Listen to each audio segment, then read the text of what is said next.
Smart Ahmednagar news. अखंड हिंदुस्थानचे आराध्य दैवत युगपुरुष छत्रपती शिवाजी महाराज यांच्या राहुरी शहरातील पुतळ्याच्या विटंबनेच्या घटनेसंदर्भात अद्यापपर्यंत कुठल्याही आरोपीला अटक झालेली नाही। याच्या निषेधार्थ समस्त शिवप्रेमी यांच्या वतीने माननीय मंत्री आमदार प्राजक्तदादा तनपुरे यांच्या मार्गदर्शनाखाली उपोषण सुरू आहे।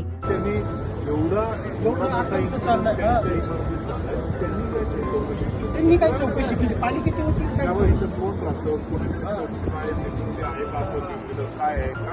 कोणाला भाडेतत्वावर दिली आपण त्यांनी काही चौकशी केली तसं सीओला पण आरोपी केलं पाहिजे त्याच्यामध्ये केसमध्ये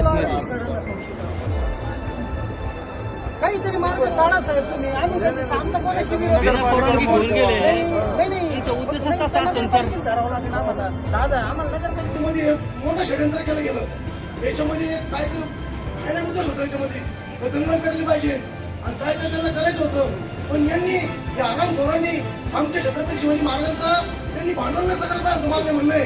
पण त्यांनी काय केलं, महाराजांच्या मूर्तीला काळं फासलं, हे इतकं भयानक त्यांनी प्रकार केलेलं आहे।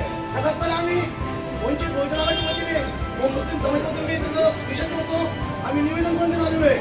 माझं पोलीस प्रशासनाला एक म्हणणं आहे, जे आरामखोर होते तिथं त्यांची त्यांनी काळं केलं ना, त्यांची तिथं भ्रम आलेले सगळे आलेले, हे सगळं कोण आलं काय करत गावाला माहिती आहे आणि डिपार्टमेंटला पण सगळं माहिती आहे।